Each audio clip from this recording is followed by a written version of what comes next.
Avant de commencer ce récit, je vous invite du fond du cœur à vous abonner à cette chaîne. Si vous êtes sensible aux mystères spirituels, aux histoires qui échappent à la raison mais touchent l'âme, alors ce que vous allez entendre ici mérite d'être partagé. Je croyais, avec une certaine arrogance peut-être, avoir déjà tout vu. Des années de voyages, de lectures anciennes, de veilles silencieuses dans les monastères oubliés. Jérusalem était devenue pour moi une sorte de miroir. Chaque pierre semblait me renvoyer à mes propres questionnements, mes propres failles. Et pourtant, rien ne m'avait préparé à ce que j'allais vivre. Ce matin-là, alors que le ciel s'éclaircissait lentement sur la vieille ville, un message inattendu me parvint. Il disait simplement « La tombe va être ouverte. Venez ». Pas de signature, pas d'explication. Juste cette phrase suspendue dans l'air comme un souffle ancien. Je sentis immédiatement que quelque chose de sacré m'appelait. Je n'ai pas réfléchi. J'ai pris l'avion le jour même. Le lendemain, je me tenais au bord du Cédron, ce petit vallon discret qui abrite la Tomba della Vergine, la tombe supposée de Marie. À l'extérieur, pas de foule, pas de journalistes, seulement quelques silhouettes silencieuses, rassemblées comme des témoins d'un rite ancien. L'atmosphère était dense, presque irréelle, un calme sacré lourd de promesses. Lorsque les portes furent ouvertes, nous descendîmes lentement, marche après marche, dans la fraîcheur de la pierre. L'encens flottait encore dans l'air.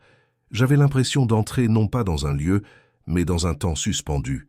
L'équipe en charge de l'ouverture était concentrée, presque tremblante.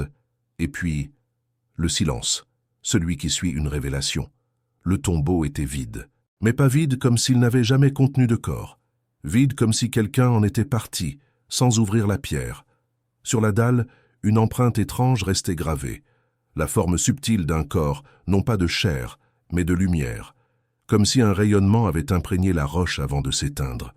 Personne n'osait parler. Je crois que chacun de nous comprenait que ce moment n'appartenait pas au monde ordinaire. Ce n'était ni une découverte archéologique, ni une coïncidence. C'était un passage. Une faille entre le visible et l'invisible. Ce jour-là, quelque chose s'est ouvert. Pas seulement une tombe. Un mystère, une porte, un appel. Et ce n'était que le commencement. Les jours qui suivirent l'ouverture du tombeau furent enveloppés d'un étrange silence. Un silence intérieur comme si chacun de nous, ceux qui avaient été témoins, portait un secret que le monde ne saurait comprendre. Pourtant, ce mystère n'avait pas dit son dernier mot. 3 jours plus tard, alors que les recherches se poursuivaient prudemment autour du site, un ancien escalier de pierre fut dégagé à l'arrière de la crypte. Il menait vers une chambre dissimulée, enfouie depuis des siècles, peut-être depuis l'origine.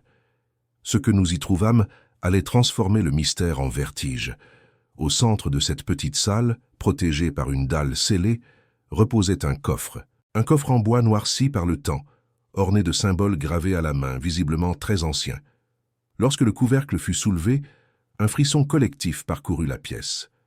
À l'intérieur, soigneusement replié, un voile blanc, très fin, presque translucide, et sur l'un de ses bords, brodé avec un fil doré à peine terni par le temps, un nom, Myriam. Mais ce n'était pas tout. À certains endroits du tissu, de petites taches rougeâtres, sombres, s'étaient à conserver comme des blessures figées dans la mémoire du tissu, du sang. Nous fûmes nombreux à retenir notre souffle. Était-ce possible? Un tissu ayant appartenu à la mère de Jésus, retrouvé intact, avec du sang? Le voile d'une femme qui, selon la tradition, aurait été enlevé au ciel, corps et âme? Des échantillons furent prélevés. Les analyses furent confiées à un laboratoire discret, sans mention du lieu d'origine ni du contexte, pour éviter tout biais. Ce qui en ressortit défiait tout ce que nous connaissions. Le sang présentait des anomalies génétiques inexplicables, une composition chromosomique unique sans correspondance connue. Ni homme ni femme selon nos classifications, une signature biologique hors norme. Aucun laboratoire n'avait jamais vu cela. Un chercheur déclara presque à voix basse « Ce sang ne semble pas de ce monde ». Alors les questions se multiplièrent. Si le corps de Marie n'est plus là, mais que ce voile existe, si ce voile porte son nom et son sang, alors qu'est-il arrivé à son corps? Aurait-il subi une transfiguration que notre science ne peut encore expliquer? Le doute scientifique se heurta à une foi ancienne, mais au lieu de s'annuler, les deux semblaient se renforcer. comme si ce morceau de tissu si fragile portait en lui le poids d'une révélation silencieuse. Je compris alors que nous ne cherchions pas un corps perdu. Nous étions face à quelque chose de bien plus grand, une mutation de l'humain vers le divin. Et cette chambre cachée avec son voile et son sang n'était peut-être qu'une seconde naissance. Une porte, à nouveau, venait de s'ouvrir. Après la découverte du voile, quelque chose d'indéfinissable semblait s'être activé. Le lieu, autrefois silencieux et presque oublié, était maintenant chargé d'une énergie étrange. Ce n'était pas un tumulte médiatique, non. C'était plus subtil, plus profond. Les premiers témoignages vinrent des pèlerins, des femmes, des hommes, des jeunes, des vieillards. Tous racontaient avoir ressenti quelque chose en se tenant devant la crypte. Une chaleur douce dans la poitrine, une lumière intérieure. Certains pleuraient, sans savoir pourquoi. D'autres disaient avoir entendu une voix féminine, douce comme une berceuse, murmurant « Je suis ici ». Une femme âgée, venue de Cracovie, raconta en larmes qu'elle était arrivée avec une douleur chronique à la hanche et qu'en posant la main sur la pierre, quelque chose s'était dissous en elle. Non pas seulement la douleur physique, mais une vieille peine, un deuil jamais guéri. Elle disait « Ce n'est pas mon corps qui a guéri, c'est mon cœur ». Intrigué, j'ai fait appel à un ami de longue date, un parapsychologue discret mais reconnu pour son sérieux. Il installa des capteurs dans la crypte durant une nuit entière. Ce qu'il enregistra le laissa sans voix, des variations électromagnétiques intenses, non localisées, accompagnées de sons à très basse fréquence, perceptibles seulement par des appareils sensibles. Quand il écouta les enregistrements amplifiés, il se tourna vers moi, le visage blême. Il y a des voix, plusieurs. C'est comme si ce lieu parlait. Mais il n'y avait pas de peur. Ce n'était pas une présence oppressante. C'était une paix vibrante, presque maternelle, une énergie qui enveloppait, une mémoire vivante, douce, active, comme si la lumière de quelqu'un persistait, non plus dans un corps, mais dans l'espace lui-même. Moi aussi je la sentais, pas tout le temps, mais parfois, au détour d'un silence profond, je percevais comme une attention, une bienveillance silencieuse. Ce n'était plus une tombe, c'était un sanctuaire invisible. Pas un endroit de mort, mais un point de passage. Et plus les jours passaient, plus je comprenais. Nous étions nombreux à chercher des reliques, des ossements, des preuves tangibles, alors que l'essentiel était là, sous une autre forme. Une empreinte spirituelle, gravée dans l'étoffe même du monde. Une présence qui ne demandait pas à être prouvée, mais ressentie. La pierre ne gardait pas un cadavre. Elle vibrait encore de la trace d'un amour qui avait traversé la chair pour devenir lumière. Et c'est là que tout bascula pour moi.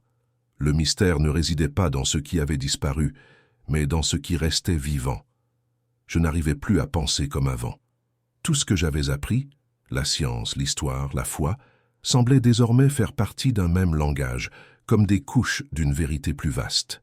Et pourtant, une partie de moi voulait encore comprendre rationnellement ce qui se passait. Peut-être pour m'ancrer, peut-être pour ne pas perdre pied. C'est alors que l'idée émergea. Comparer ce sang, celui du voile brodé Myriam, avec un autre sang, l'un des plus mystérieux du monde chrétien, celui du linceul de Turin. Cette relique, censée avoir enveloppé le corps du Christ, avait déjà été analysée des dizaines de fois. Certains criaient au miracle, d'autres à la supercherie. Mais si un lien biologique pouvait être établi, discrètement, j'ai contacté un centre spécialisé en génétique sacrée, l'un de ceux qui travaillent dans l'ombre, loin des médias, au service de l'Église, mais aussi de la vérité. Je leur ai envoyé les 2 échantillons, sous des noms de code, sans les relier à aucune tradition connue. Je voulais des données brutes, juste ça. Les résultats sont arrivés 18 jours plus tard. Le directeur du centre m'a appelé en personne. Sa voix tremblait légèrement. Nous avons comparé les séquences. Il y a des similarités, fortes, comme entre une mère et son enfant. Je suis resté muet. Il reprit. Mais il y a autre chose. Les 2 profils génétiques présentent des anomalies communes, des marqueurs inexistants chez l'Homo sapiens moderne. Je demandai « Que voulez-vous dire ?» Il répondit après un silence « C'est comme si leur biologie venait d'ailleurs, d'un ailleurs, que nous ne savons pas nommer. » À cet instant, un vertige m'envahit. Ce n'était plus une simple enquête spirituelle. Ce que nous avions entre les mains, c'était la possibilité d'une lignée hors du commun, échappant aux lois connues de la génétique, échappant même à notre logique terrestre. Et si Marie et Jésus formaient ensemble un pont entre l'humain et le divin, non plus en symbole seulement, mais dans la chair même de leur être? La tentation de publier cette découverte fut immense. Mais quelque chose en moi et chez ceux qui partagèrent cette quête nous arrêta. Ce savoir n'était pas fait pour être exposé, disséqué, vendu. Il demandait un autre type de respect.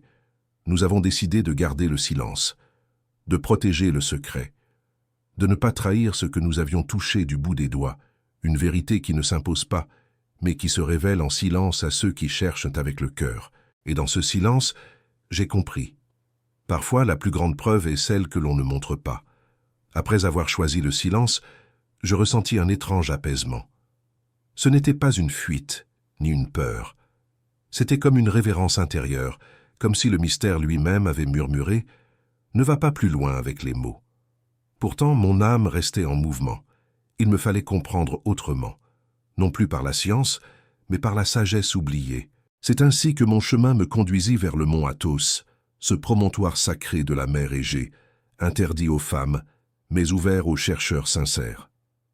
Là-bas, dans un petit monastère isolé, vivait un moine que l'on appelait simplement le gardien des livres. Il était très âgé, presque transparent, et ses yeux semblaient avoir vu d'autres mondes. Je ne lui ai presque rien dit. Il n'en avait pas besoin. Il me tendit un manuscrit relié de cuir, très ancien, écrit à la main en grec. C'était un évangile apocryphe, inconnu du grand public, probablement caché depuis des siècles pour échapper aux censures et aux malentendus. Son titre, La Dormition de la Pure. En le lisant, mon cœur battait de plus en plus fort. Ce texte racontait la fin de la vie terrestre de Marie, non comme une mort, mais comme une transformation lumineuse. Son corps, dit le récit, s'est dissous dans la lumière, ne laissant derrière lui qu'un voile blanc taché de lumière rosée. Je m'arrêtai. C'était le voile, celui que nous avions trouvé. Le manuscrit racontait ce que la pierre n'avait pas pu dire. Elle ne fut pas enlevée comme un corps, mais transfigurée comme une flamme. Et cette flamme n'avait pas disparu. Elle s'était diluée dans le monde, dans les souffles, dans les regards d'amour. Ce que la science ne pouvait expliquer, les sages l'avaient su depuis longtemps. Pas besoin de gènes extraterrestres, ni d'ADN céleste pour entendre ce message. Le divin ne se prouve pas, il se transmet. Et parfois, il se cache dans un tissu, parfois dans un silence. Je restai encore quelques jours sur le mont, en méditation. Puis, je pris une décision. Le voile devait retourner à sa place, là où il avait été trouvé, dans cette chambre enfouie, entre la pierre et la lumière, entre le visible et l'invisible. Ce n'était pas un trophée, ce n'était pas un objet de musée, c'était un témoin sacré, et comme tout ce qui est sacré, il ne supporte pas l'exposition. Je déposai le voile avec soin, comme on rend quelque chose qu'on aime à quelqu'un qu'on respecte. Et en refermant la pierre, je ne sentis ni tristesse ni perte, juste une paix profonde, une promesse. Ce n'était pas la fin du mystère, c'était son offrande.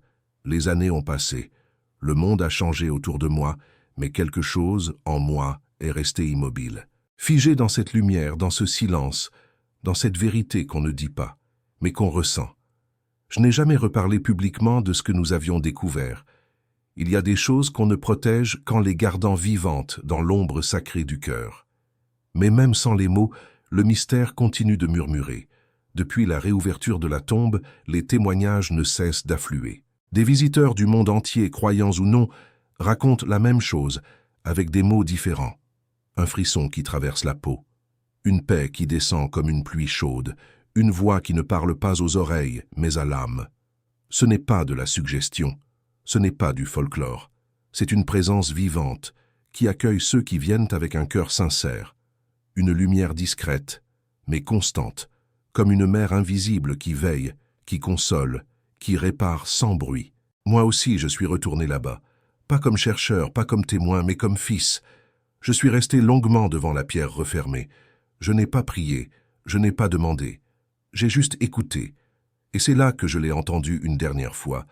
Une voix intérieure, douce, sans accent, sans âge. Elle disait « Ne cherche pas mon corps, tu ne le trouveras pas, car j'ai laissé ce monde non pas pour fuir, mais pour y devenir lumière. Je suis dans chaque regard d'amour, dans chaque main qui apaise, dans chaque silence où le cœur se souvient. Ne cherche pas mes os, cherche ma trace dans la lumière. » Je suis reparti en paix, pas avec des réponses, mais avec un autre regard, celui qui ne cherche plus à prouver mais à honorer, celui qui comprend que la vérité ne se mesure pas, elle se reconnaît. C'est pourquoi aujourd'hui, je raconte cette histoire, non pour convaincre, non pour créer un débat, mais simplement pour déposer cette parole dans ton cœur, comme une graine, comme une mémoire que tu portes peut-être toi aussi, sans le savoir. Tu n'as pas besoin d'entrer dans une crypte pour la sentir. Elle est là, dès que tu ouvres ton cœur. Elle ne te demande rien, sauf de ne pas oublier, de ne pas t'oublier. Et si jamais un jour tu doutes, si le monde devient trop froid ou trop dur, souviens-toi. Ne cherche pas son corps, cherche sa lumière, et peut-être la tienne s'éveillera aussi.